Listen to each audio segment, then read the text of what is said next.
Mm. Mm. Mhm. All these little things. The trimming works really well though after the fact, so that'll be good.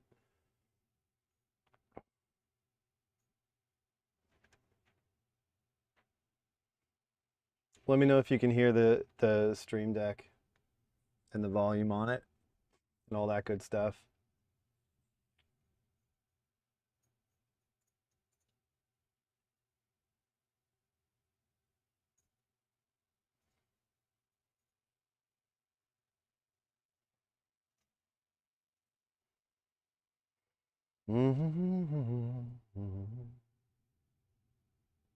I hear you not so you don't hear the desktop audio.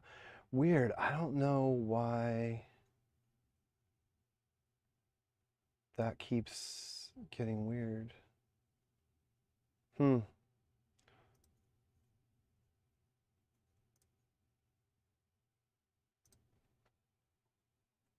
Yeah, the it's not showing up on the fader. That's so weird. Hmm.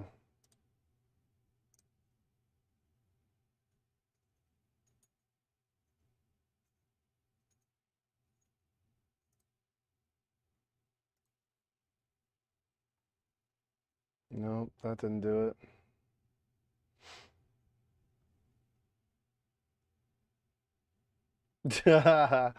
Yeah. I was but yeah, what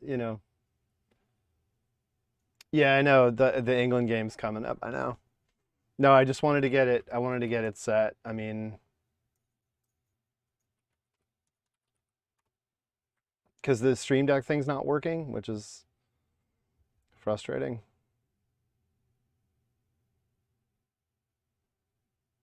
Wait a minute. I disabled the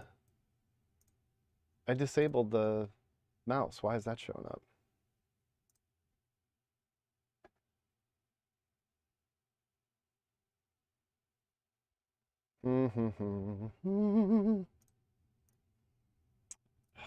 Frustrating. No, no, it's a super easy thing. Desktop audio device. There we go. Bang.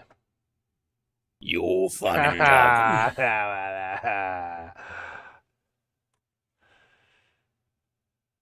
You're fucking joking. Okay, so that's weird. I know why that happened too. That's super frustrating. The well, it's not a big deal, but enable preview, and then this is like a right click thing to turn off the mouse.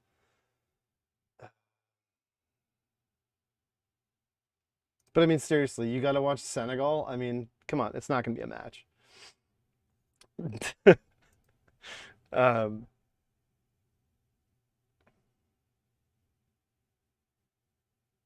I'll cut all this out, obviously. I mean, that's sort of like, the buffer in the beginning and all that crap can at least make it, whatever. I just want to see if they somehow pull out a win on Ingerland. Yeah. Oh, I should have grabbed the fucking World in Motion single. We could do cup song hours. But no, I mean the idea is like, right, what's realistic? If we do an hour, basically it's just going to be like topical simulated discogs is really the plan. I don't really know how else to do it. Um, so yeah, the only thing that's frustrating is I don't know why the mouse cursor came back. Can you see? See, it's suppressing some things, but not all of them. Window capture. I mean, it's not a huge deal, but I forget where the settings are, and all those settings are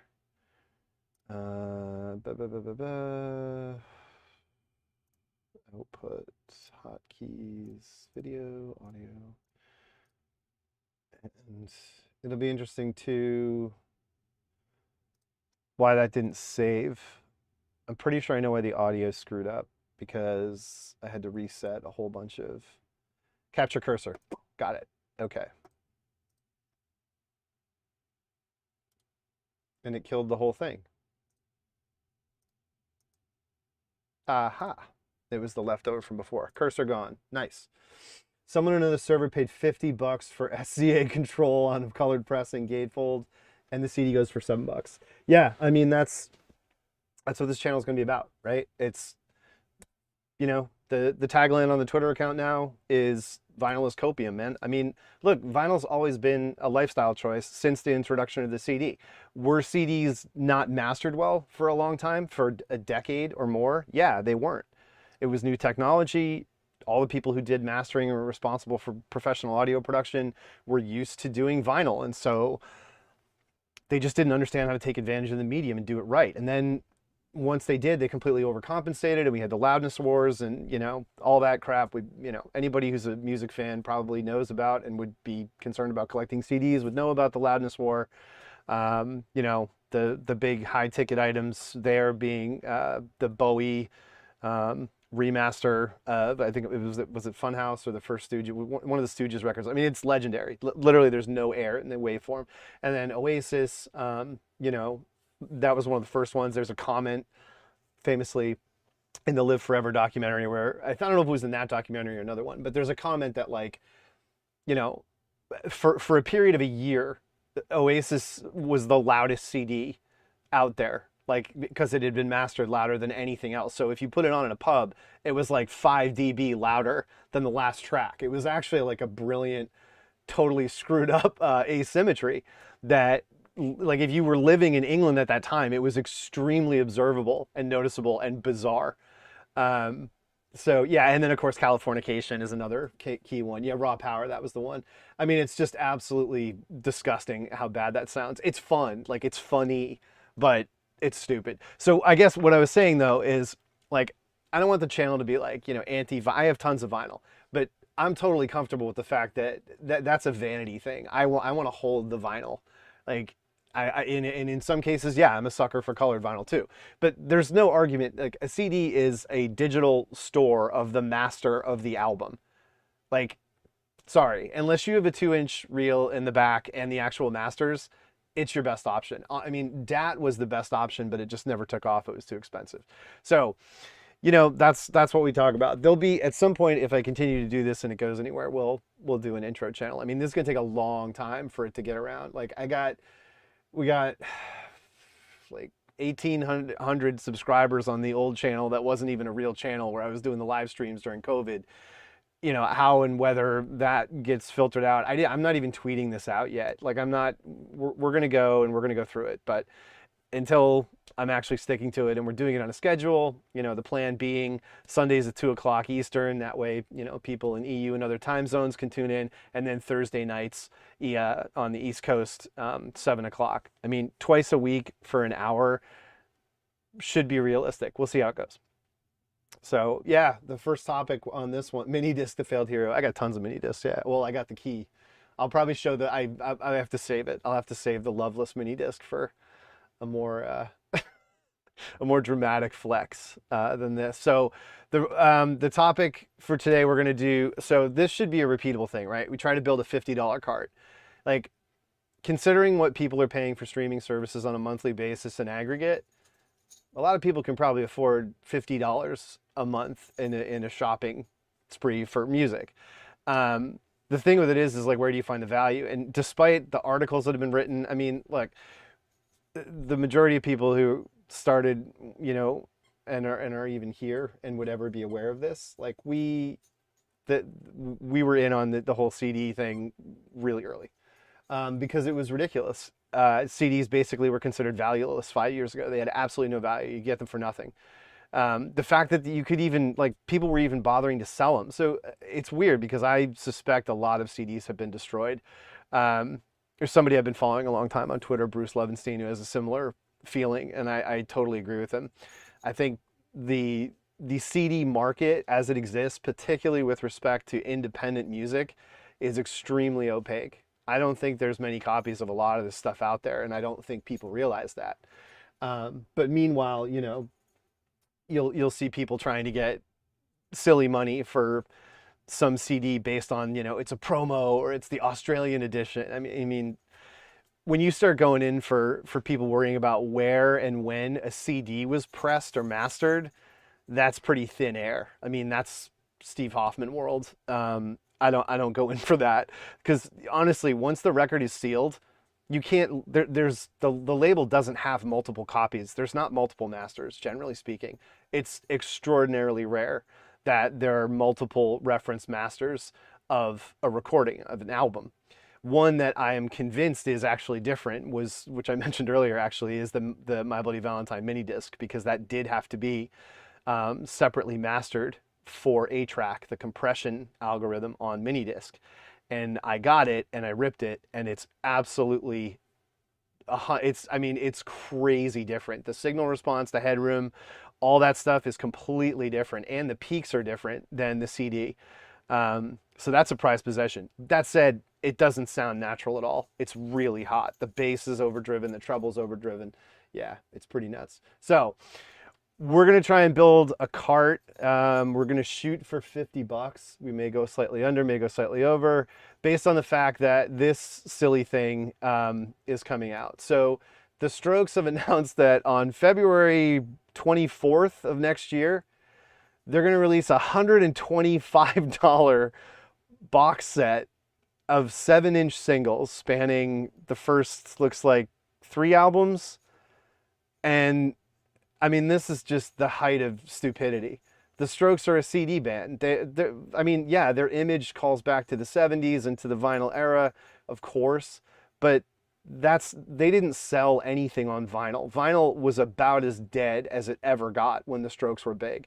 So not only is this completely phony, retro nostalgia applied to a band for whom it makes absolutely no sense, you can still get all this stuff for like nothing on Discogs. And I mean, I'm a big fan of this period, having been there as a kid, like at a lot of these shows and at, Union Pool and stuff in the late 90s, where my friends were, I didn't live in New York, but my friends did, and I would visit them, and like, it was a pretty small world. Like up until 2002, when Pitchfork started blowing up and, James Murphy started making some noise and the Strokes had really blown up, and Interpol.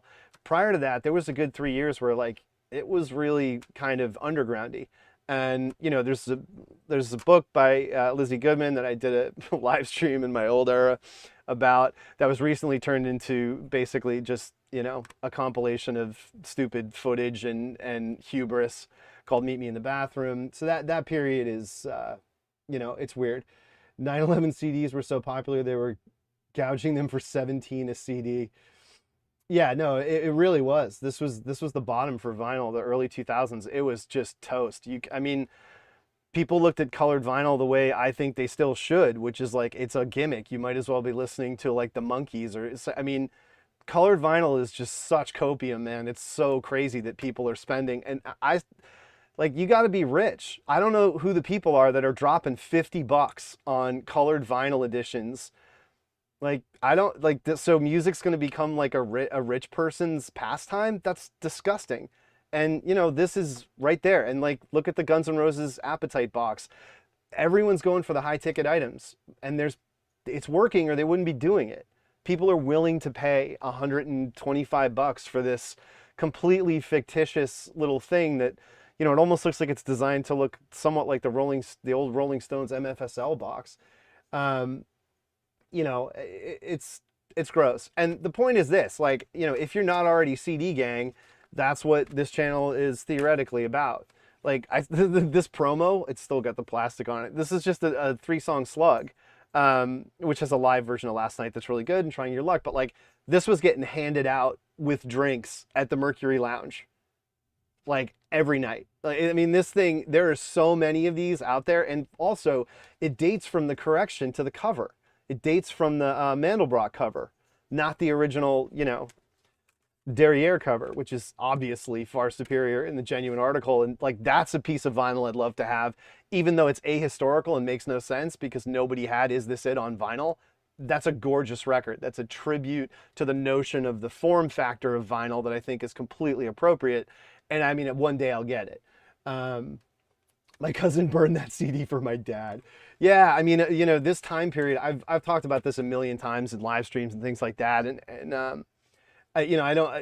We'll go anywhere on these streams, right? Whatever. The point is, like, theoretically, we're going to do a little shopping.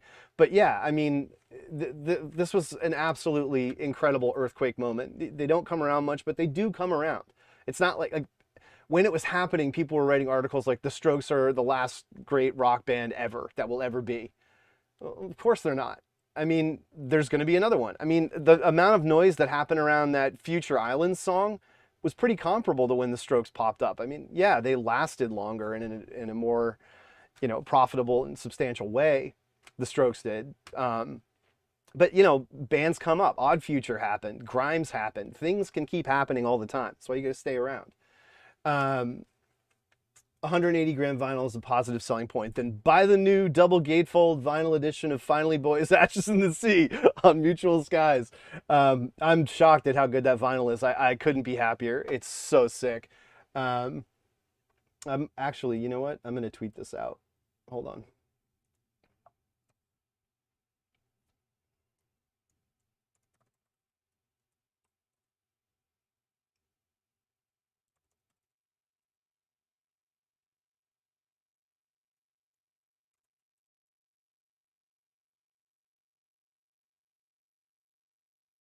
Oh, wait a minute. Oh, this is interesting. Um,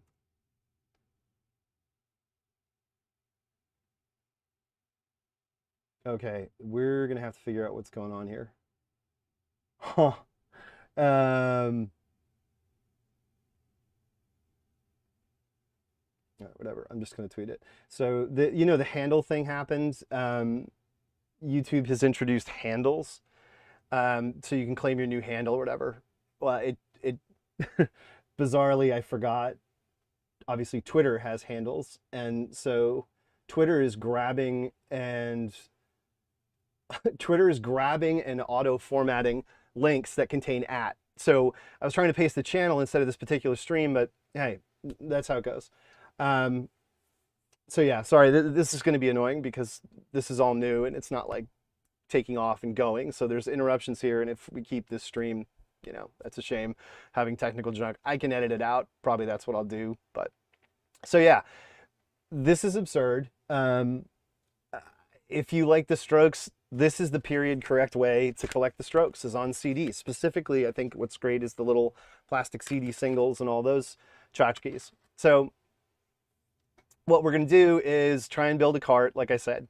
So let's get into that. And oh man, I also, this whole retro website move, I don't know what they're going for here. Like, yeah, I mean, the Strokes weren't Geocities. The Strokes weren't like Yahoo. They were pretty well like .com was already it. Everybody had real websites. I had a real .com from back when. Yeah, we were popular when Angel Fire was on. Yeah, and Bang It. Right. I mean, this is, again, it's so totally ahistorical. Every aspect of this is ahistorical and weird. And it's, yeah, it's just gross. Like I'm just imagining, like, I'm imagining the TikTok sessions unboxing this. It's it's really silly. So you know, what do you, if you want to get yourself a collection and have yourself a collection and like get physical copies of things, this, you know, there's ways to do it, and it's not like a huge deal, but I've spent so much time on Discogs since over 6 years I've been buying, because there's a variety of ways in which Discogs is really, really advantageous for a record collector. One, if you save up your money and you do a huge order from a big store that has free shipping, you can really make out. Like, I didn't buy anything for 2 months, and then I bought 103 CDs for $403. So it shipped, it was $4 a CD, and there was tons of stuff. I mean, obviously 103. You know, that's about me wanting to have on physical things. These are things I'm all passionate about.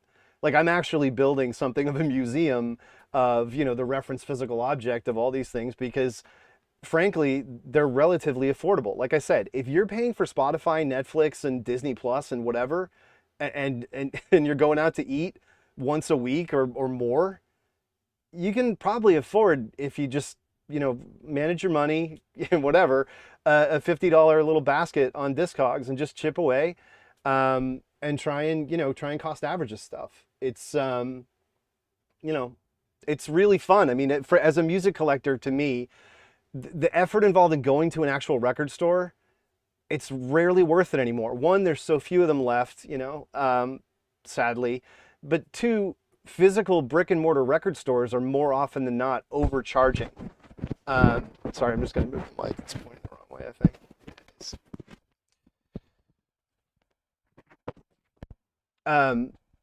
Hopefully it's the same and not worse. But, physical record stores, they're under the gun. So a lot of what they do, similar to this Strokes box set that they're, going to try to sell for all this money, they're going to have, behind the counter, first edition White Album, picture disc of this, and they're going to be trying to get tons of money for it. It's like go to a liquor store. What's behind the counter?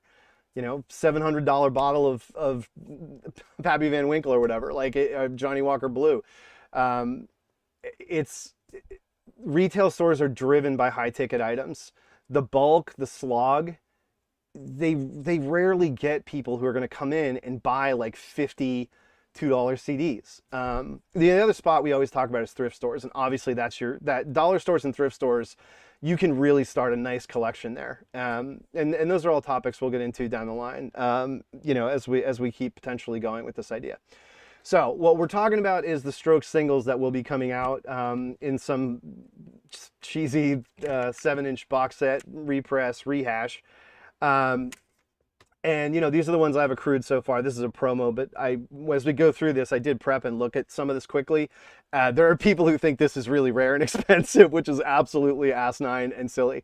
And that's one of the other things that is an issue with Discogs that, it's very easy to identify stores that are behaving in a retail mindset. Like if you see people selling CDs for $15, I'm not saying like block them, that's, but for your own, depending on how into this you get and whether or not you make it something you want to make, a quick investment in your time, fun little thing to get a couple of orders together, it can be neat. The other thing is there's a plugin you're going to want to get called Discogs Enhancer for Google Chrome, turns on dark mode.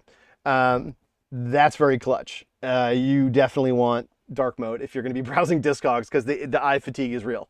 When it's native white text. So yeah, if you go through here, like you try to figure out what's the best way to do this. Like if I'm gonna win, if I'm gonna make out on a Discogs order, there's, like I said before, there's a few key levers you need to throw. One, you got to find as much as you can that you want from the same buyer. Discogs has no way of aggregating purchases across record stores, across accounts.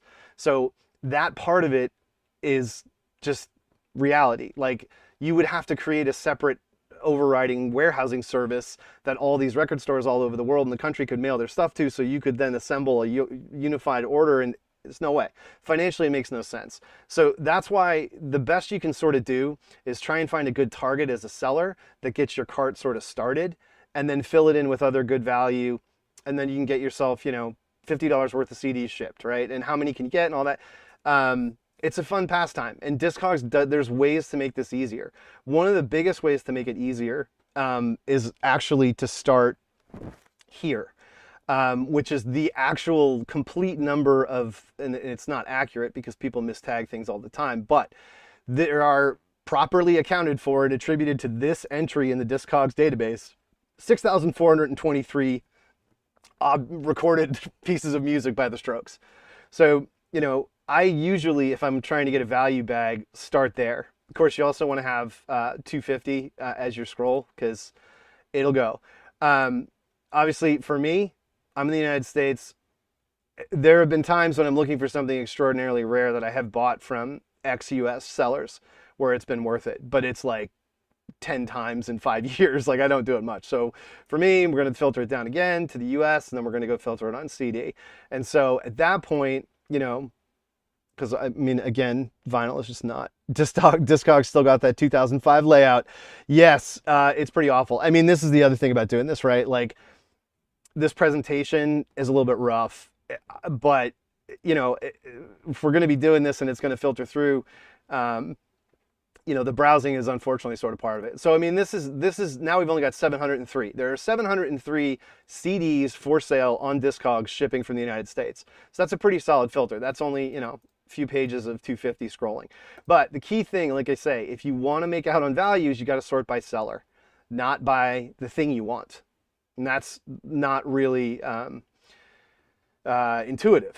But again, for you to make out, you got to get a bunch of stuff from the same seller, or you're paying shipping on individual hits, and that doesn't work. So yeah, I mean, and there's also some sellers that stand out. Like if you've done this for years and years, there's a few sellers that you'll see here that like I never deal with, but I'm not going to block anybody because look, no one's compelling me to pay the price that they're asking. That's how they're running their business. That's fine. Intuition is not the music buyer's prerogative. Top 10 stock manipulation streams. Yeah, right. So yeah, when we find an arbitrage opportunity at Adams Vinyl. Now, so, you know, this seller's got the maxi single. $6 is fair, but, you know, whatever. This is probably the BMG. So this is the other thing. Places that don't mark club, that's a nightmare. Most stores and sellers have gotten so much stick from uptight buyers that they will mark that it's a club copy, that it came from Columbia House or BMG or one of those services, because those don't have UPC codes on the back. And like, it's all like, again, all of this is just copium to the nth degree, because it doesn't matter. It's the same CD. It's the same digital audio. There's not like another master flying around that BMG used to press it in. It's not like the quality of the paper's not as good or what. I mean, yeah, there are some packaging differences. Like, I just got a haul that has the Digipack paper version of one of my favorite albums, which is Phoenix's It's Never Been Like That. And because I had the jewel case, and I was like, oh, like, I need to have the Digipack, so I like tracked that down. There are other records like that. Like when I was a kid, the Black Crowes heavy second, you know, Southern kind of masterpiece rock album, Southern Harmony and Musical Companion, that came out in a jewel case, but that's not what anybody bought. There was a very similar to U2's Octung Baby. There was a huge cardboard Digipack multi-fold. That's what I want, because that's what I remember, and it's the more, you know, attractive presentation of the album.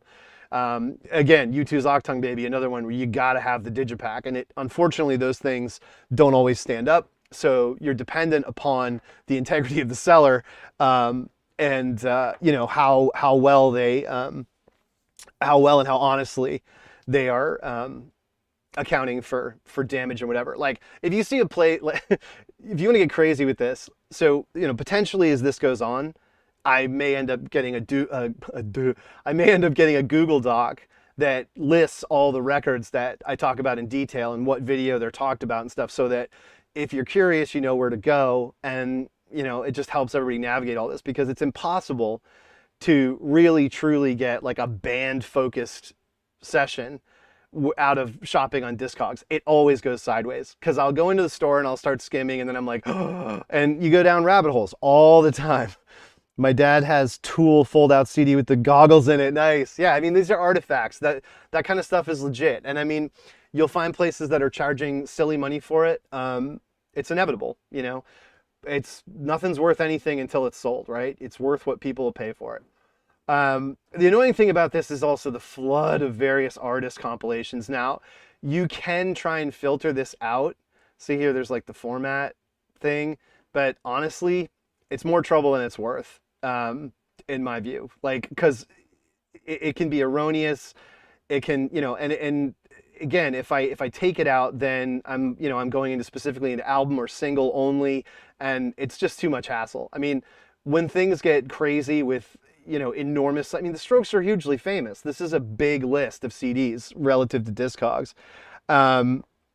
but it's as good, I think, as it gets. It's realistic, because again, what we want to find is a seller who has a bunch of Strokes stuff. So here's the Brooklyn Record Exchange. This is one of the big ones. They come up for everything. They're awesome. I've bought from them a number of times. This place is so cool. So again, this will not show up for you, but this is part of that Discogs enhancer plugin for Chrome. You got to get that. And again, I'm going to link all this prep, you know, whatever stuff in a generic about under all these. But Brooklyn Record Exchange is so cool. I ordered a whole bunch of stuff from them once, And included in that order, it's right here because I just got rid of the old one. Included in that order was a early 90s compilation that DGC put out, a promo, after they signed Sonic Youth. And it's a retrospective of Sonic Youth. It's 17 tracks long. It's got really cool single edits.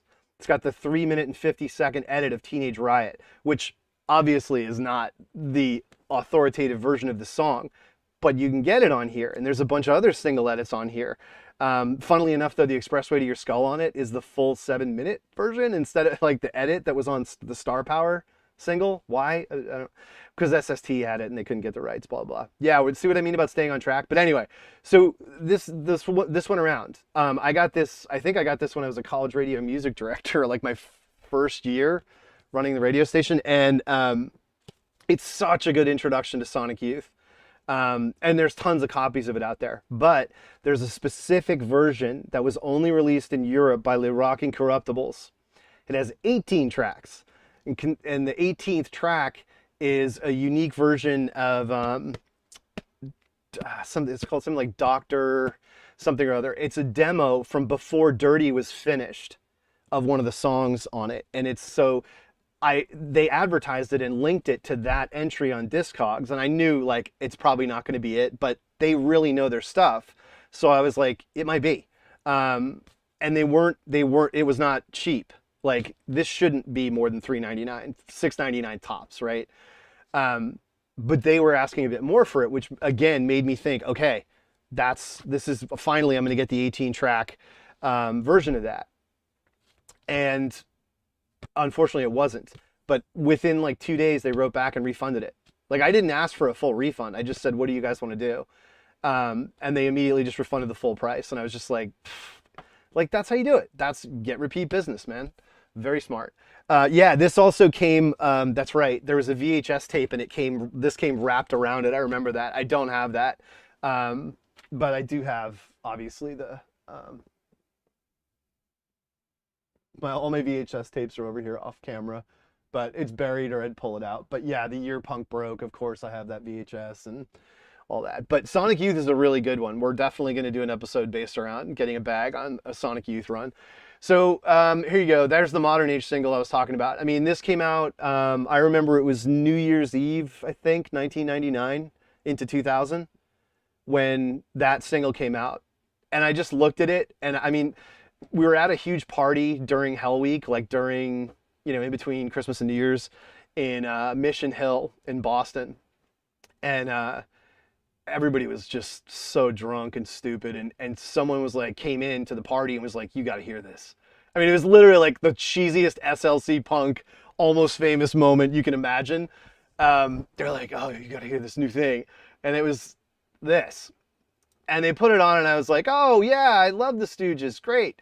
But, honestly, the reality is that whole history of New York chic, heroin, rock and roll was just dead. And they totally called their shot and they just hoovered up all of that historical love and adoration for that sound and for Black Leather Jacket, CBGB world. They crushed it. I mean, I don't care that they're rich kids. I think that's a topic, unfortunately, that I had raised for very specific reasons that's getting used for very different reasons almost perpetually now by kids or younger people to try and cancel musicians. Like, wake up. That's ridiculous. I don't give a shit if the band's a bunch of rich kids. The Strokes were amazing.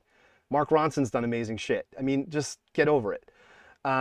Is it a problem if a band has connections as well as money? And those connections are the reason you're hearing about them, not because they're great. That's the problem. It can be. I spent way too long complaining about that when I was younger, and it's so distorted now that I find it upsetting, and I wish people would stop. It's just way too common. So here's a big one. This store comes up all the time. They're enormous. They're charging straight retail. This is all sealed stock. You're literally buying the CD new. If you got a bunch of money and you can afford to pay $10 a CD, you can scoop up the whole discography at places like this. There's a few of them. There's one in Phoenix, Arizona too, that we'll probably end up seeing. So this is the value proposition. Do you want to load up on strokes in one order? It almost could be worth it to get it all in one place because retail record stores aren't there anymore. Record labels don't sell you direct catalog like this, where I could go through on RCA or BMG.com and like just get all this stuff retail and have it shipped to me, and now I own the complete discography of the Strokes. This is one I'd be hunting for. I love Angles. Everybody that has been in the Chord that I'm on, it's the only place I'm on the internet. Well, now I'm back on Twitter with the record label MutualSkies. But I stand so hard for Angles. I think it's their second best album. So it's Is This It, Angles, and then Room on Fire for me. I just, man, it's such a good record. And I know like they weren't even in the same studio together at the same time when it was recorded, but it is so good. There's like 4 killer singles. I mean, to me, Undercover of Darkness is one of the best songs they've ever done. I would put that like top 5 even. I don't know. If you took out Is This It, it's like right after, I mean, it's like right after Whatever Happens. Like Whatever Happens is one of my favorites too. But yeah, Undercover Darkness is just such an incredible jam. The subtle like trumpet that comes in toward in the background of the third chorus, I think it is. Whew. So anyway, let's see what we got. Not a lot so far. I mean, we're only in C. Again, we got 700 entries to go through. These are all individual sellers. For some reason, people think the Juice Box single is valuable. Excuse me, I don't understand that. I see that listed heavily for a lot. Okay, Disconnected. So this is like a classic store that does this thing. Look out for this. A lot more people do this than you might realize. So you really, and look, most sellers put right on the store, read the description. Like a lot of places to save space and in order to be able to maintain warehouse levels of stock, they get rid of the jewel cases and they just keep the artwork and the CD in a slip. So this is another aspect of collecting music. If you have a transfer station or a town dump that has like a swap space or a sharing space, no one cares about CDs. Kids go off to college. They need room. Parents have been holding on to I mean, look, there's that TikTok with the mom who's like, don't get rid of my CDs. My kids showed it to me about 1.5 million times. I'm not allowed to go on TikTok. That's why I'm here. My kids don't want me on that. And listen, I don't think that format works for me. I mean, I'm not a soundbite person. We've talked about this, the people that I'm working on this with, about doing shorts. I don't know. We're just going to have to do it and see where it goes. Whatever. But yeah.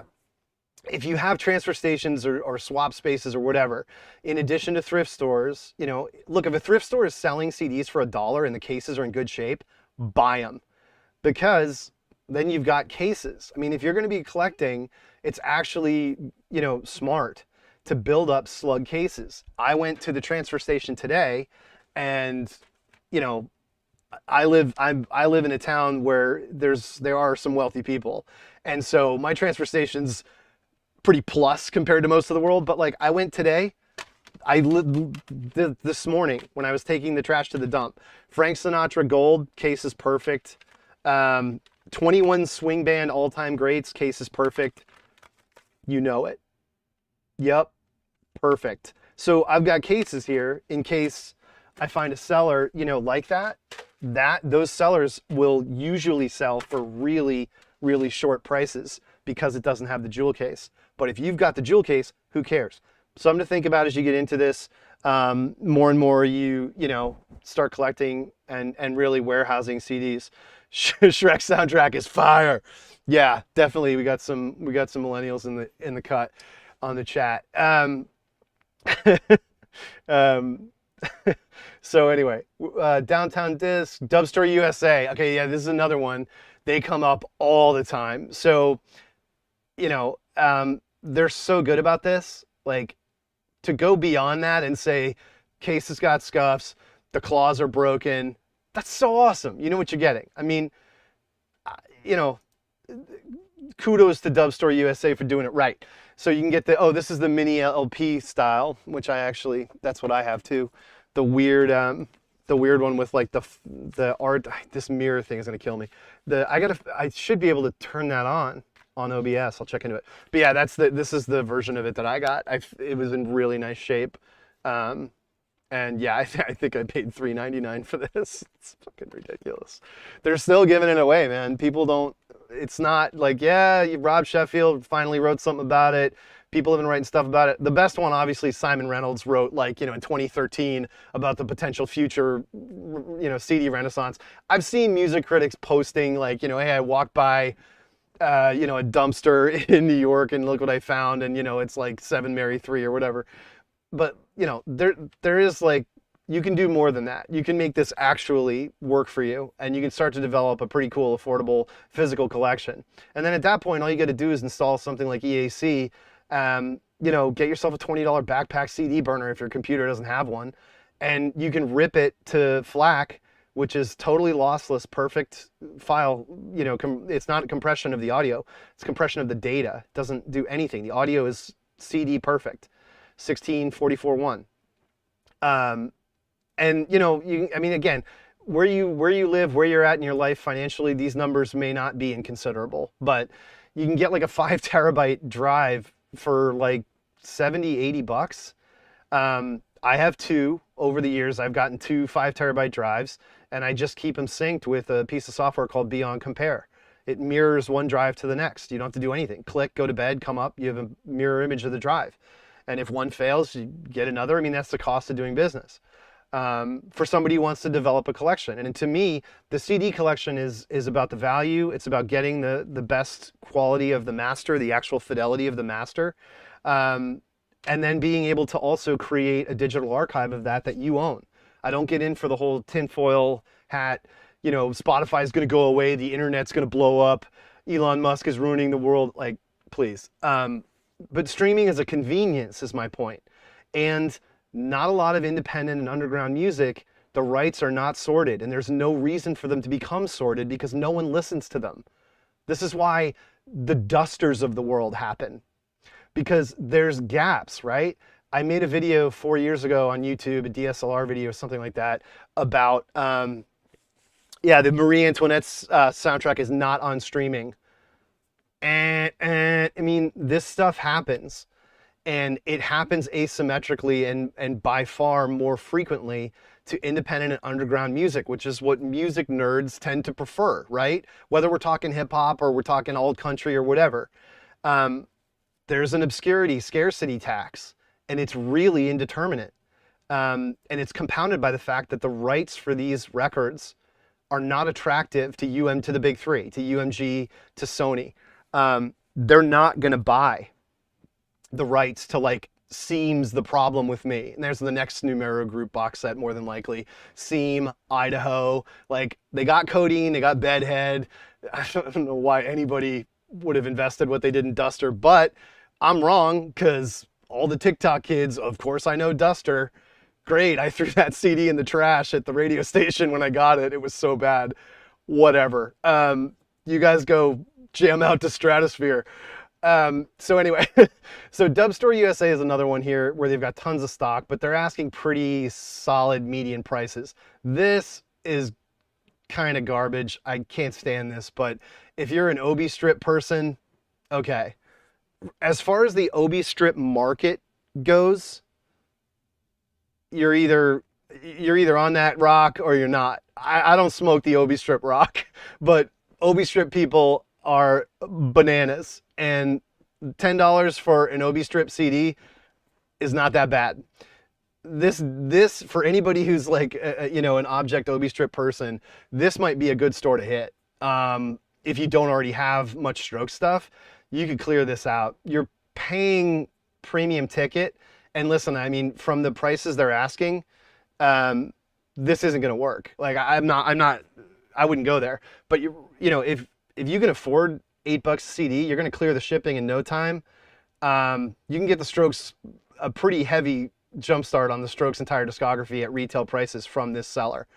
But that's not what this channel, this idea is really intended to evaluate. Man, they're loaded up. Wow. Yeah, you'd clean that out. Woo! Just depends on your price point. Again, here we go. Like, are we going for the, yep. Obi strip of this is, oh yeah, my video will probably get flagged now. But yeah, there's an Obi strip of Is This It for 15 bucks. If you're on Obi strip Copium, take that down. I mean, you got two in one store. You got the Obi strip Last Night's single and Is This It? Man, Dub Store USA is your friend. That's not where my price point thing, but Japan. Yeah, that's exactly right, Jock. The big one for me in the 90s was Tortoise. Everybody getting that Tortoise compilation that was Japan only. Like, oh my God, I don't even want to look what that goes for because I had it and I got rid of it. Jeez, Dub Store USA has got it going. Obviously, you don't need to go anywhere in order to get this because this album is just not even worth owning. I don't care if you're the biggest Strokes fan on earth. Come Down Machine is rough and not necessary. Flipping vinyl, these are really good prices, but they've only got the Spider-Man soundtrack and two of these singles. Maybe I'll put them in a browser window. Fine Print Advisors. Yeah, I don't know. Here we go. They're looking for 14 bucks for CD singles. Well,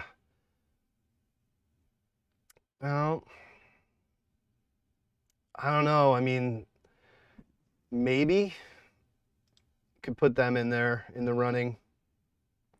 Come on, it's got to be somebody who's really. Yeah, there you go. Bang, bang, bang. Oh, that's 3 right there. I mean, it's the club. Well, the condition is. Okay. Yeah, if you see anybody selling anything that's marked fair, skip them. I wouldn't trust their stock. Like, I don't know anything about who the seller is, but anybody who's listing stuff rated this bad shouldn't be in the business of selling music. This is probably some kind of, I don't know what the situation is, but I don't go near people that list stuff that's fair. That's silly. Like, what are you even doing? Coke residue on the cover. Yeah, no, exactly. If it's not like in the green light, I'm not passing go. Oh, get out of here. No way. Oh, this is such garbage. Really. The Best Buy exclusive edition of Come Down Machine, the biggest pile of crap in the Strokes discography. 150 bucks. What are people trying to get for? Oh, it's the only one on Discogs in the United States.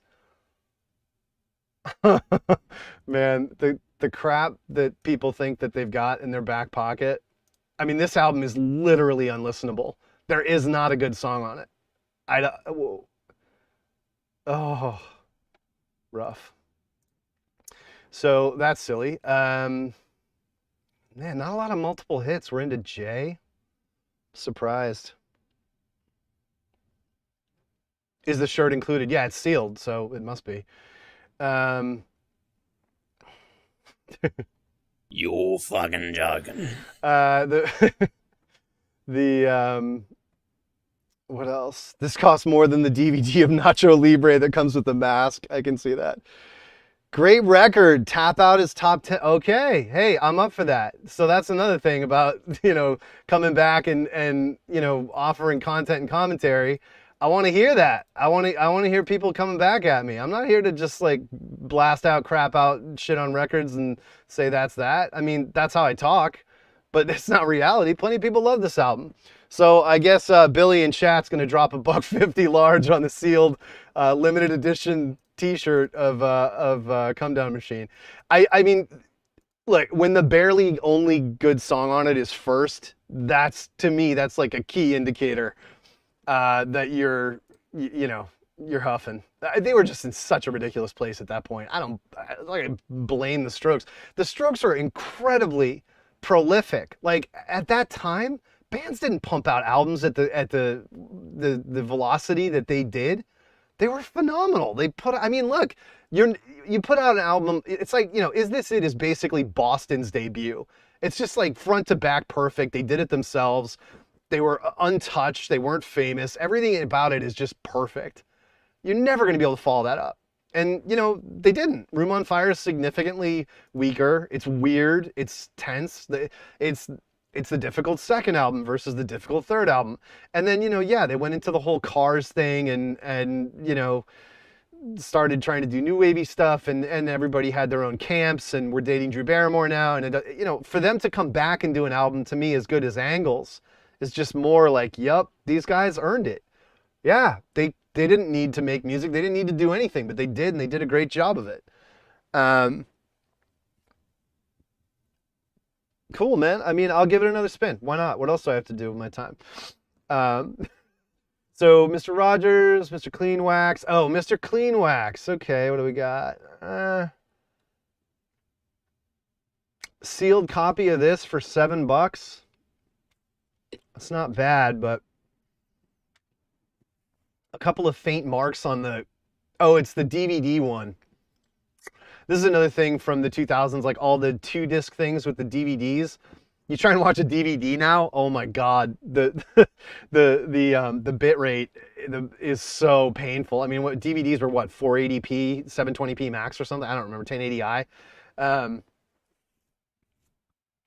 You can rip with Handbrake a crappy windowed VLC version of the 5 videos from Is This It?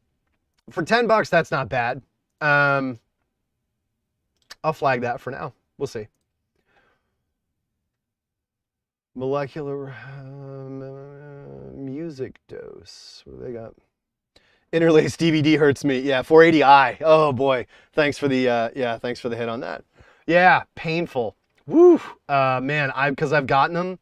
Sometimes I've gotten them without even knowing it. I've gotten like the DVD version, and oh my God, it's bad. Oh, Oh, we got it. So yeah, you know, look, anybody wants to go in here and start swiping, this is the other thing. I'm gonna, you know, people are gonna start parking. All of a sudden I'm gonna start seeing unavailable. Yeah, this is good. Boom. That's it. That's it. Boom. Naked Cousin. You're getting taken out. Not by me. So how big is this store? Oh, this is a pretty big store. 4,000 items for sale. Whew! That's your bag right there. Get it. So yeah, you're not getting. Why is the Go Team show? There must be a song with Strokes in it. The search in Discogs is so painful. So it's not everything, of course, but you're getting CD1 and CD2, the Rough Trade UK jewel cases of last night. I don't have CD2. I'll get it someday. If you don't have Strokes stuff, you're getting 1251. Room on Fire, $3.99. First Impressions, $2.99. VG Plus. Yeah, tons of cheap stuff. So if you go with this, wow, it's already $2.50. So I'm just gonna pull the cord and say this is our store. So what you do now, right? You know, and I'm not shopping, so go ahead, take it down if you want. But the way you know I would do this is, okay, I'm gonna go bang, bang, bang, bang, bang, put all this in my cart. I can't really, like if I'm gonna put them in and I'll release. Actually, I don't want all that information showing up, do I? That's the difficult part of this. So, you know, whatever. We don't need to do the math, all right? I'm not gonna do calculations on here, but oh, I forgot to give this the celebratory blast. So, you know, we found our store. So now I'm gonna take out Strokes. I'm gonna filter on less than $5. And I mean, this is really just how you do it. I'm gonna go by CD. This is a lot. Wow. Add into X. That band, artist, duo, whatever. Oh my God, the amount of money that Mute threw at this band that went nowhere. I mean, you talk about like landfill. Holy crap. Yeah, I mean, the music, choral, like we all know the bands that, like, as you get familiar with this, you know, look, I did, and I have to hear an add into X rant. Once you get familiar with this stuff, the same stores, the same CDs, you know, look, 20 years ago, I think, it might even be 20 years ago, I wrote an article on Pitchfork, the top 50 used CDs, and it was one of the biggest pieces we ever published up until like the site actually got proper big. And number one was REM's Monster, and that has not changed. I mean, there are ones that are now more common, but REM's Monster has, I mean, it's just ridiculous. And, you know, there's a bunch of others. At this point, you know, stuff like Third Eye Blind. I mean, the key thing is, are they good albums too? Third Eye Blind's debut, everyone should own that. I mean, you can get that for free. If you have a thrift store, it's going to show up. But, you know, if you see it for $1 and you got an order going, take it down. So at this point, we're filtering on CDs less than $5 from the seller who has a good bag of Stroke stuff that's going to get me a lot of the material that's on this silly $125, you know, fake vinyl box set they're going to put out. You know, is this going to be up after the stream? Yes, this is a new channel. This is all going to be evergreen content. I don't know how well it's going to work as evergreen content. The idea is I pick a target, you know, do a little bit of research, maybe, I don't know. It's not important. I mean, it's just about the idea of using Discogs and using the internet to, you know, get a good value for money order together, you know, while trying to compound it. And also, you know, for it to be enjoyable content, talk about the band, talk about their discography. And I mean, you know, that's the idea. I don't know. Because, I mean, look, I don't have time to do DSLR videos like I used to 10 years ago. I did a few in 2018, early 2018. I did like 4 of them. But I just, you know, where my life's at, this is as close as I can get to producing any content. So what we're going to do is make it as topical as we can. It may not work. No, nobody cares. I don't know. We'll see. But, you know, I've got to do it for a little bit and we'll see what happens. So at this point, we're gonna sort by artists and we're going to see. Love to stay, but the England game's on. Hey, okay. Yeah, enjoy, Tom. Third Eye Blind vinyl. Pitchfork hit that Edwin Collins with a 3.0. Brutal. So this is one of the weaker Chick records, but I love me some Chick. This is a yeah, this is a, to me this is like the end of, no, I mean, they're, you can argue that they peak with Myth Takes, and in like 2005 2006 is like the initial arc of like awesome Chick outhood material. Sort of for me tails off in 2007. I'm kind of done-ish. I still love them. I've got like the Take Ecstasy With Me 12-inch. I had that on vinyl because it was like $4 or something. Where they covered Magnetic Field's Take Ecstasy With Me. It's a fantastic cover.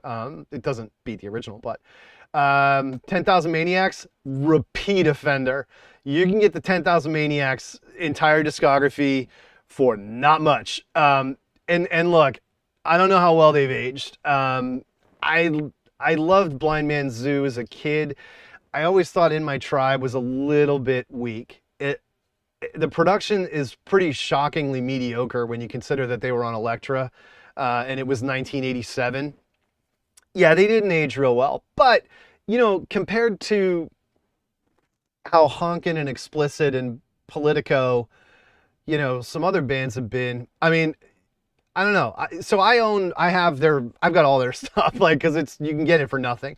$4.99 is probably high side that anyone should pay for 10,000 Maniacs. I mean, this was anything that went out to BMG Columbia House record clubs in the 80s and 90s. There are so many copies of these CDs. Like, you'll find them forever. But, you know, like I say, I may end up doing kind of a public Google Doc of all the things we talk about. I don't know. I mean, I'm going to try and annotate the stream with the timestamps and everything once this is all done and really start to figure out how to do this in a repeatable way. 10,000 Maniacs is like, they're everywhere. Hope Chest, so this is when they were a goth band. Again, I don't know if I want to go into this because they're asking too much, but when they started, they were straight up goth band. Like, they were covering Joy Division. Like, their first 2 singles are just goth. And up through Wishing Chair, they're still relatively goth. Like My Mother the War, you know, absolute total like American goth stuff. But this is the one where they start to go into the whole like, you know, folky southern overgrown willow tree vibe. And then what comes out of that is that they become like a proxy Fleetwood Mac. I mean, it's silly. In My Tribe and Blind Man's Zoo are like, they're straight up Mirage. Like, I mean, it was commented on loudly at the time that Trouble Me is Gypsy. It's the same song. But it's beautiful. It's cute. I love the production is really, really beautiful and unique on Blind Man Zoo. And then, of course, they had their big crossover, Our Time in Eden, after that in '92. That has singles for days. I mean, look, you don't like 10,000 Maniacs. They haven't aged well. I get it. But Our Time in Eden's a monster record. It's so good. And when you think about stuff that major labels were spending on, 10,000 Maniacs weren't a sure thing at all. They got on MTV. These Are Days is still such a jam, man. But that record's not here in this store. And but of the three, I would say, you know, In My Tribe, Blind Man Zoo, and Our Time in Eden. You know, and then of course they became monstrously famous for an MTV Unplugged performance where they did Patti Smith's song. I'm totally blanking. Whatever. Because the Night, and it was like on MTV every hour on the hour. Like it changed their whole trajectory. They became properly massive VH1 superstars. They were on Sabrina the Teenage Witch. Yeah, guess who was on, was it Out of This World? The Cure! My favorite group! The girl who gets like space powers, this late 80s show. There's an episode where they're at the diner and her favorite band, her dad or something gets her tickets to see The Cure. This is like 1988. Like, you know, it was pretty edge, like, to mention The Cure in a like tween sitcom, like in '88. I mean, I don't know. I had seen it because that was one of the shows, like literally I'd come home after school and get a bunch of Cheetos and just watch crap on TV, and like, you know, the girl was cute. I don't know, whatever. Momcore. Yeah, of course 10,000 Maniacs. I mean, of course you'd say that, but I mean, come on. Is 10,000 Maniacs really momcore? No. You know, like that, come on, that's Shania Twain. And you know, we don't need to get into stuff like that. Anyway, 5 Seconds of Summer. Aging like fine wine, 5 Sauce, man. That's I can't believe you can get that for $1.99. A Giant Dog, A House. Oh man, this was such a weird band in the void of that time period. Look of Love, Best of ABC, boom. Greatest hits compilations there is nothing wrong with them. Absolutely be on the lookout for greatest hits compilations. This is like how you can get yourself just started. And in like, if you like a particular song, okay, make a note and then look for maybe the parent album of that song. But like, you don't need late period ABC. Yeah, and then 2 Unlimited's greatest hits was up there too. I mean, this is good, like high energy. You know, I love this period actually of like really cheesy of energy and stuff. But yeah, Hall & Oates, greatest hits, Doobies, all that shit. Get it. I mean, it's gonna be like $1, $2.99. Look of Love for $3.99. Dude, come on. 17 tracks. I mean, and like half of them are sick. And all you gotta do is, you know, bang, I've got it now. I've got it in you know, lossless audio, and I can figure out, you know, maybe there's stuff later on that I like that wasn't, you know, I never explored. Essential Waylon Jennings. Yeah, I mean, that stuff comes up all the time. And it's not a bad, Abe Vigoda. Wow. So yeah, if we got any fans of this period, got 2 Abe Vigoda albums in here. That's strange, but you know, hey, PPM stuff for $1.99. Yeah, no, 2 Unlimited is not. I mean, that's like paying a lot for Adamski. Here you go, Add N to X. This is, oh my God, look at this. Wow. If you're the one Add N to X fan out there, throw that in with the Strokes and you're done for the day. That's your haul. Air Miami, holy cow. So Air Miami was a band by Mark Robinson of Unrest. This was the band he did after Unrest basically broke up. It's not good to me as a massive Unrest fan, as somebody who, like, I burned down Imperial FFRR and Perfect Teeth. I mean, I listened to those albums nonstop. But Air Miami is just, it's like he's just making music so he can make album covers because of his whole Peter Saville Factory Records obsession. Like, the music's just not there. There's another one famously called Fuck You Tiger that's got, again, amazing album art. The music in it does nothing for me. Deutsche Grammophon CDs are stupidly expensive. Yeah, I mean, Deutsche Grammophon, I can see that. There's arguments about a lot of this stuff. Since we had ramp time, I can go over a bit, but I do want to keep these to an hour. So yeah, I mean, Add N to X fans have already tapped out. That card's full. You got your $50 and you're out. You probably got 10 CDs. You could have got as much as like 8 or 10 CDs there. I mean, some of those stroke songs were a little bit much. There's another. Oh, wow. If you're into American Music Club, you can clean out here too. Good prices. A lot of stuff. Not a big fan, but that's a good haul up. This is a classic. Got to get it. You have to have. So like this is like an absolute used classic dollar bin must have. Such a good album. I mean, first 3 songs, bang, bang, bang, just perfect. Annie Lennox rules. I mean, you got to have that. I just mentioned Diva. Oh, in the chat or something? Yeah, I mean, it's like one of the most common used CDs. So is Medusa, because you're going on the heat from the previous one, but it wasn't as good. I mean, yeah, the covers, you know, covers albums are a thing, whatever. I wasn't big into it, for me personally, but. Oh, Travis Barker in the house. Get yourself some Aqua. So Arab Strap is interesting. There is so much, they release so much stuff.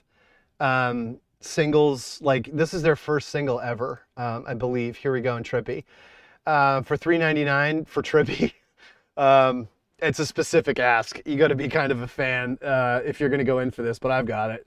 I've got pretty much everything of theirs by this point, because it's out there and you can get it for $2.99, $1.99. It was weird because Scotland issues. I don't know. I mean, I am an American with Scots blood, but I've never been there. I don't know anything about it. I wouldn't pose. But you know, soaps, afternoon soaps, The Clearing, these aren't the strongest things in that catalog, but you know, they're priced right for singles. I'd like to see singles $2 or $3.99 tops, and there you go. Well, another one, Bang Bang and Rock and Roll. Yeah. So I mean, honestly, $4.99 is almost expensive for that.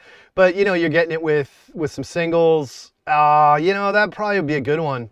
If you're into the whole like new wave shit in this period, this is a great little 4 CD bundle right here. Boom. Emily Kane, Modern Art, My Little Brother, formed a band, and the reference record, Bang Bang Rock and Roll. I'd take that. That's good. You're offset nicely by $2 on Emily Kane. I'd totally do that.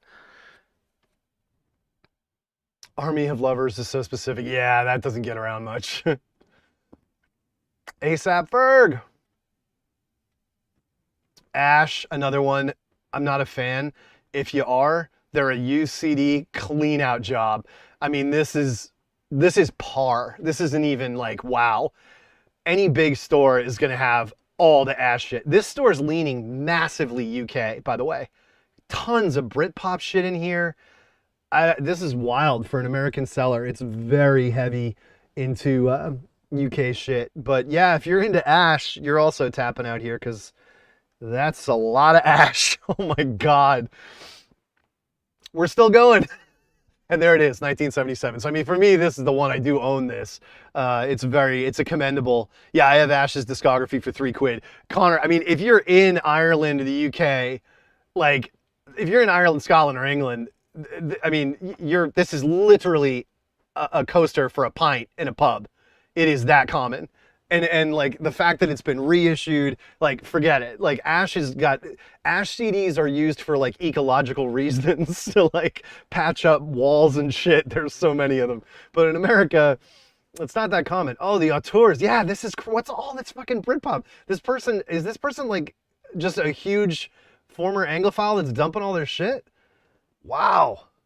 I mean, this isn't all the really good auteurs, but this will get you in auteurs. Some good singles, priced right, you know? Damn. Ash CDs are what they use to make that one house out of CDs. Yeah, absolutely. It would be, yeah. I mean, just silly. The only thing worse would be like, you know, obviously all the Oasis stuff toward the end of the 90s, all those box sets, the Benson and Hedges singles boxes. A couple of B-52 CDs. Cosmic Thing's another one you can get for nothing. Do not pay more than $1.99 for this CD, but pay $1.99 for it. Channel Z is a great little, you know, alt rock tune, like from the late 80s.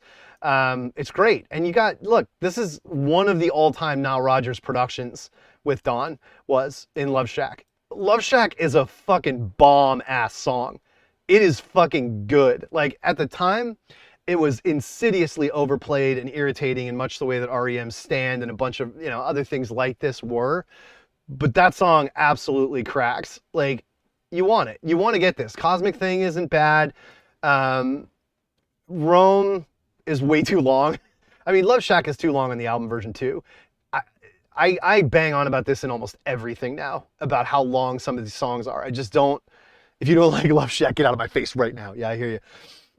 No, I mean, for $1.99, own this on physical. Have a copy. It's also a really great album cover. I always thought, like, before anybody had heard of Instagram, right? It's a beautiful little cover.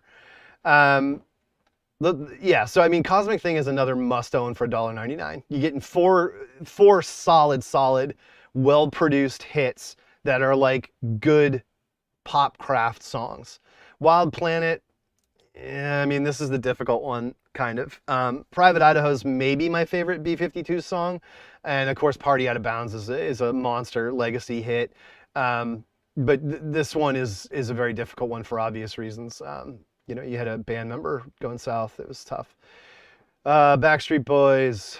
Okay. Give Me Back My Man is so good. Yeah, you're not wrong. Yeah, I know. Yeah, it's great. But I just, there's some real stinkers on that record, like, to me. Basement Jacks, another one. Oh, right there. Bang. Get it. $3.99 for the 2 CD Basement Jacks singles comp. This is like absolute must own. Everybody should have this. Like, you're getting the radio edits of everything, which are better. Where's Your Head At? Sampling Gary Newman's M.E., Lucky Star. Like, I mean, there's so much good stuff in here. And for $3.99, bag that. Absolutely bag that. Oh, and you got Good Luck Live. That was pretty good.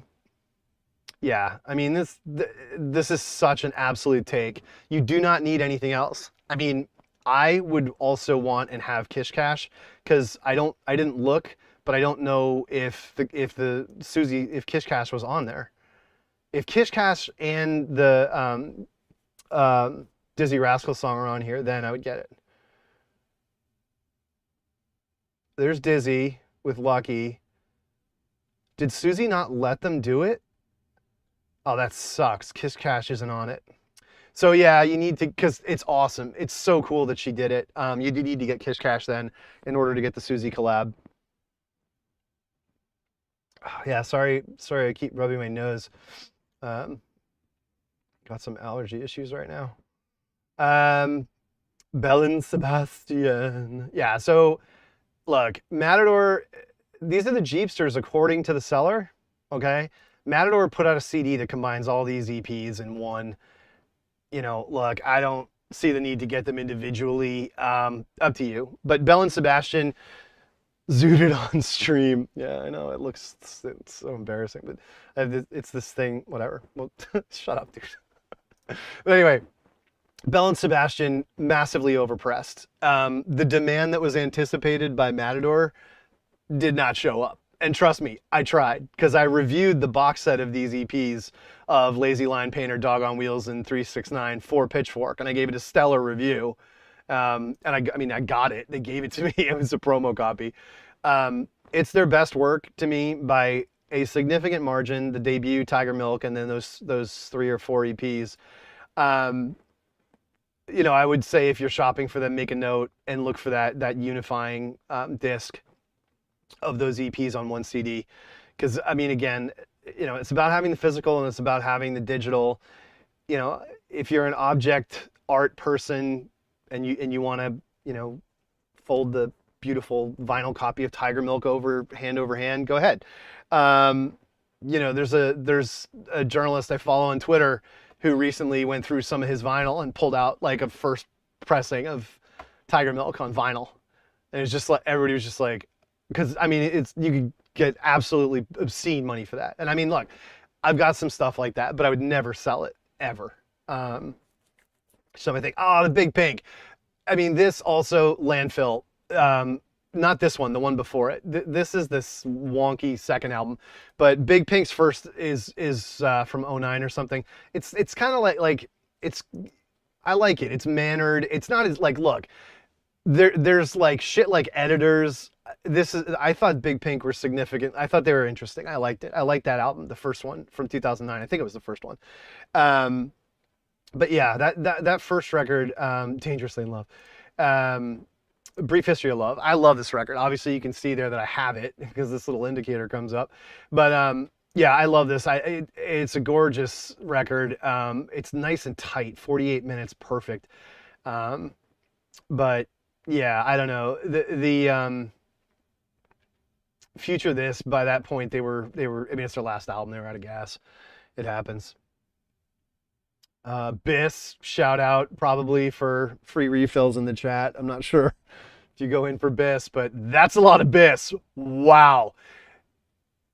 I significantly doubt you will ever see this many copies of Biss albums in one place for the rest of your life.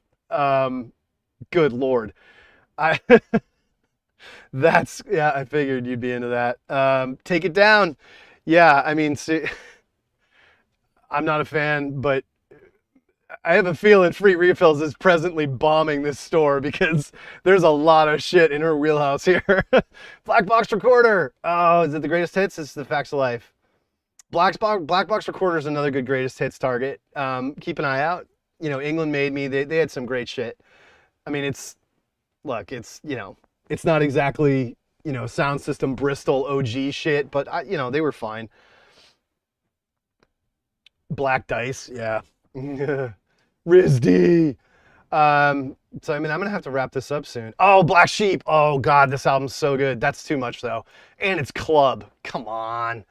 But this is a great record. Wolf in Sheep's Clothing. This is like that whole Digital Underground. There was so much good stuff. Like, I mean, it's before like things go totally backpack and tribe and consciousness hip hop with Arrested Development, all that shit. This is like smart and like real good shit. Like, it's just fucking such a good album. But $4.99 is a little hot. I don't know if I'd drop that on it. That's a must get in your browsing. Blur, you knew it was going to be with this person's stuff or store stuff. The Blue Tones. Blur. So as some of you know, I have the Blur box, which is, I'll just pull it up here because I can't, I'm tied to the mic.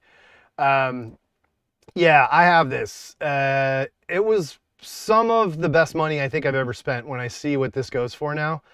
Yeah, okay, 34 for sale from 1688. We're going to get in there and it's going to be like only CD 3. This, mine's in really good shape. I don't have the hype sticker, but yeah, there you go. 1,200 euros for a sealed copy of this with the hype sticker. Oh my God. Someone's asking $640 for this with a promo Sharpie out? I don't know. I might have to let this shit go. I mean, that's ridiculous. Who knows if anyone's actually selling it. $450 sealed. Oh, Japan. Hold on. There's only 5 copies up for the States. Everyone's asking hundreds of dollars. Yeah, here we go. What is it? Only Seymour 45. Just the single.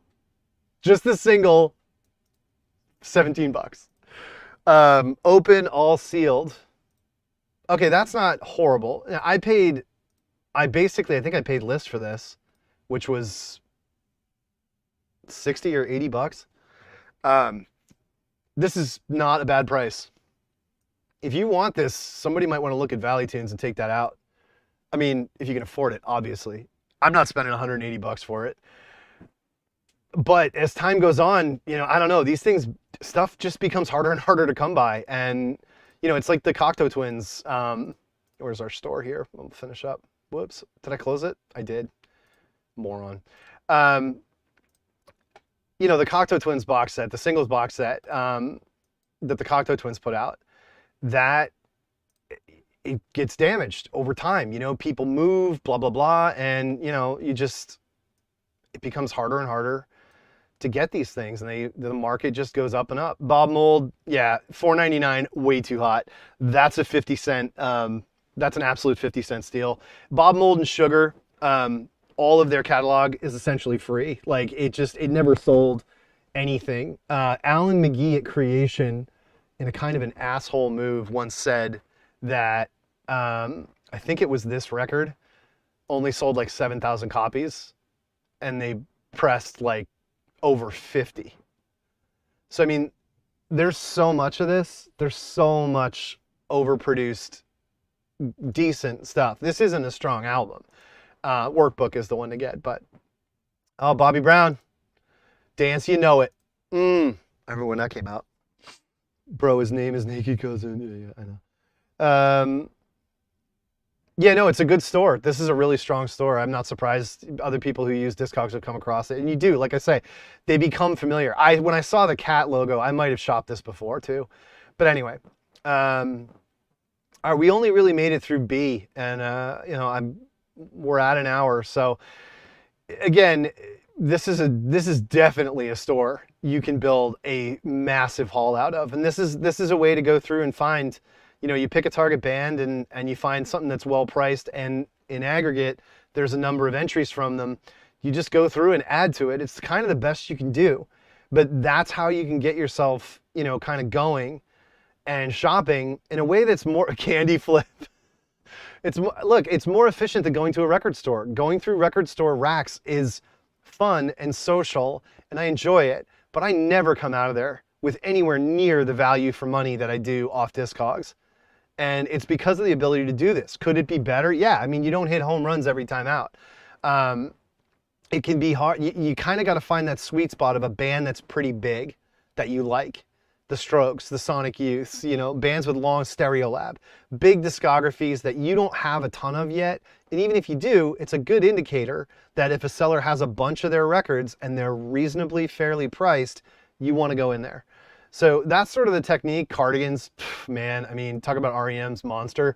These Gran Turismo, again, basically should just be free. Anywhere you go, you should walk in and trip over these CDs. First Band on the Moon and Gran Turismo, $2.99, very good plus, all day. I mean, and these are things, just check it off.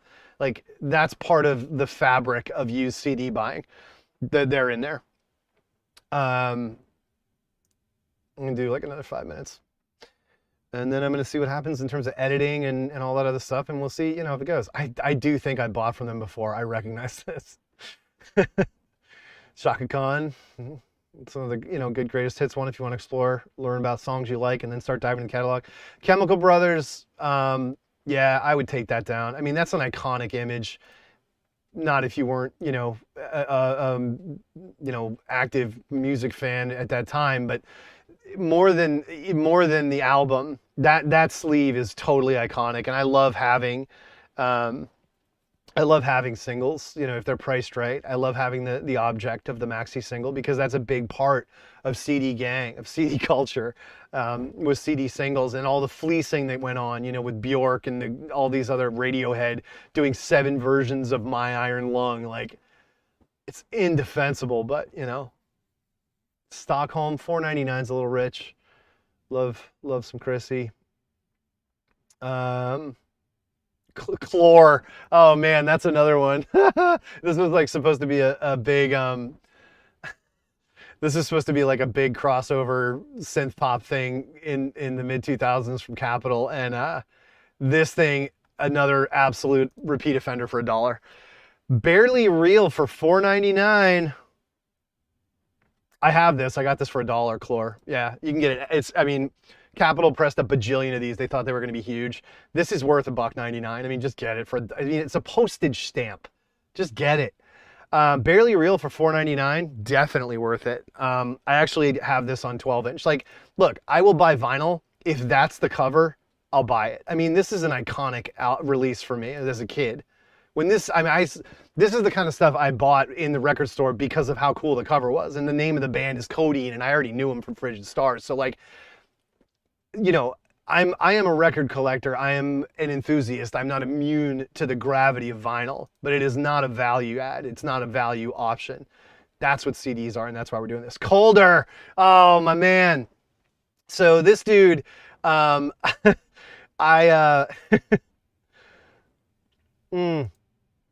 so this is interesting. I was kind of mean to this guy on Pitchfork, and he emailed me, and he was really cool about it, because basically I did the shitty record critic thing of proving I was smarter than the artist. Yeah, that move. Yeah. I only did it to artists that I felt were being overly clever and trying to be inscrutable and prove the depth of their music knowledge and blah, blah, blah. Like, if you came out like that, I wanted to kind of hit you back and be like, oh, really? And then, you know, over the top you on what I think you sound like that you may not even know about or whatever. It's such a shitty know-it-all, using knowledge as a weapon thing to do. When, you know, I didn't know that much that time. And Christ, what was that, like 20? Oh, no, the first album. Anyway, he emailed me. He was really cool about it. The only one, the other guy, the violins guy. But anyway, Colder's first album is awesome. Heat's whatever. This is a really, really fucking good record. I absolutely recommend, if you see this, you get it. And I mean, look at this, 37 cents.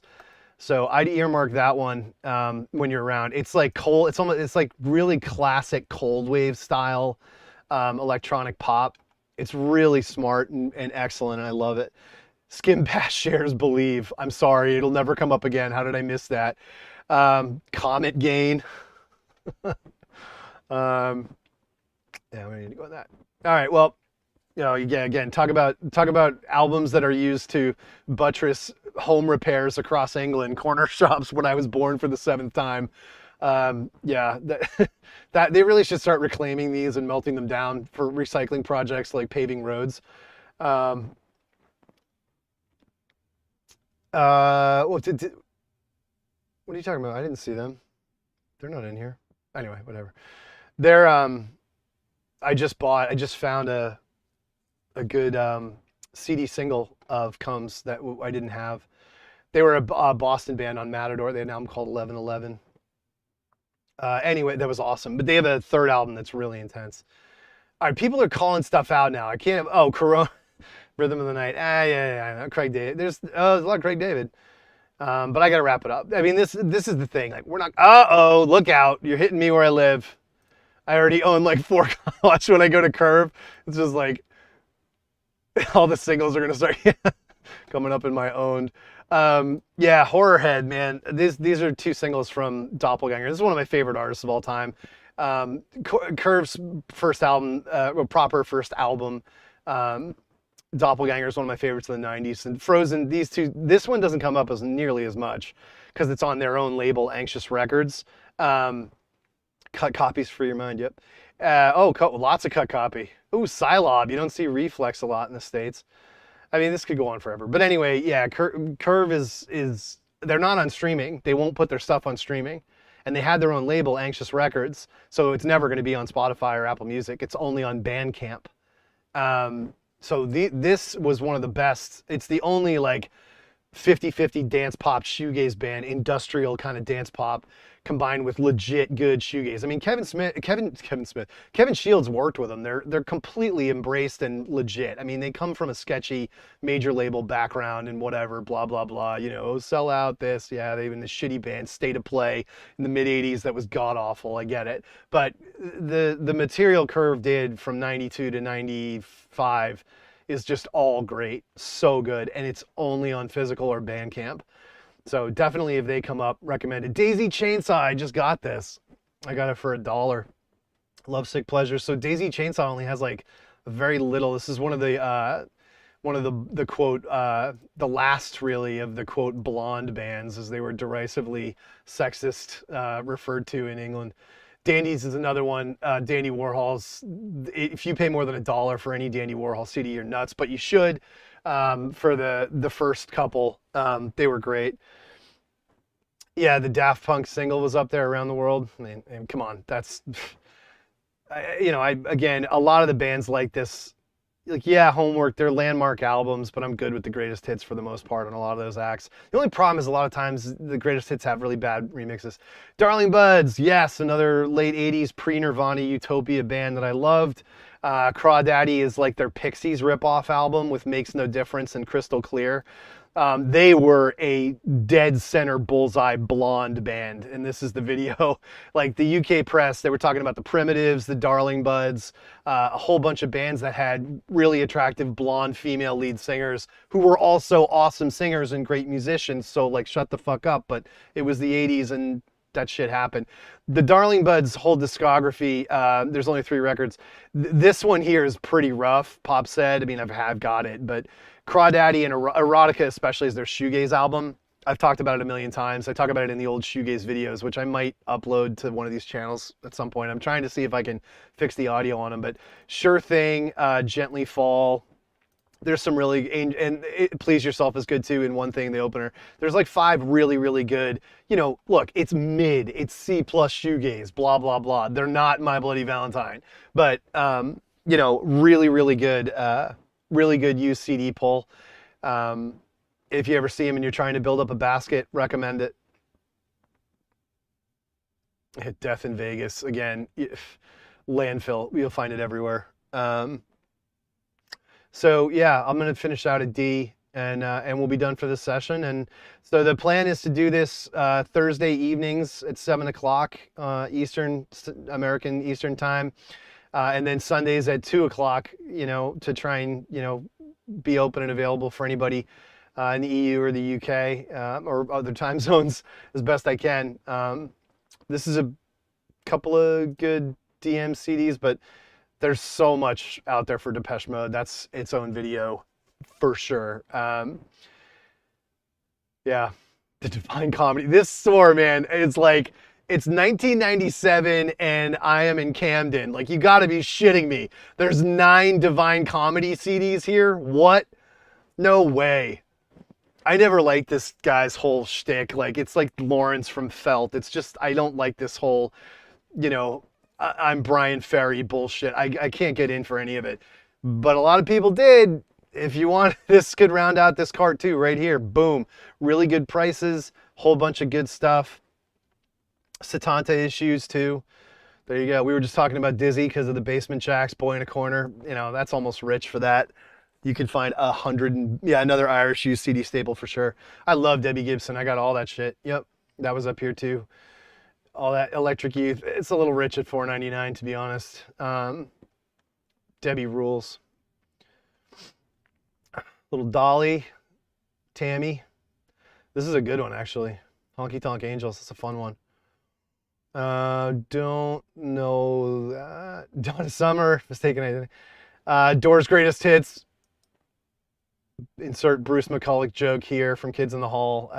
Whatever. Dr. Hook Greatest Hits. I mean, these are, greatest hits is how you can find out about bands. So I've been seeing people talking about Drugstore again recently. I don't understand this at all. This was a band that just, to me, did absolutely nothing. Really flatline, not my thing. Yeah, I know. Boy in a Corner was a Matador XL thing. I mean, it's everywhere. But yeah, I've seen some people talking about Drugstore, but it's like, I don't know. It wasn't a band that really did much for me, but maybe I'll... Yeah, I don't want to be like a completely off the rails hater like I used to be in these. It wasn't a band I was fond of, but I could see, because again, stuff that people want their own thing. Kids want their own band. That's why Duster's happening. They don't want Slint. They're sick of hearing about Slint from Gen X people like me. They want their own thing, and Duster never blew up, and Seam didn't either, and neither did Idaho. So there are bands back there that are, some of them amazing. I mean, Idaho is one of my favorite bands of the 90s. I've got more stuff at Jeff's than I can count. He's awesome. He's a great guy. And he's an incredible singer. He's one of the most original singers to me ever. But yeah, so all right, I'm gonna wrap it here. We're gonna wrap it D. Cool. This is basically just the idea. I'm gonna edit the front end of this and try and get it down to about an hour. And we'll see what we can do. It's talking about music. We're going to need, obviously Well, I mean, but it's a big store. What am I supposed to do? I can't just sit here all day. Only reason I'm able to go over to by half an hour, you know why. But anyway, yeah, we'll see. I mean, look, this is dependent on it finding some kind of an audience, because then the chat's popping and it's not the same people who all already know each other from other social media forums. Like, you know, but if I don't keep doing it, we don't have any shot of that happening. So we'll see. That's it for today. So this was our December 4th stream, and I'm going to go back and edit the metadata, and we'll see what happens. Thanks everybody who took the time. Go England.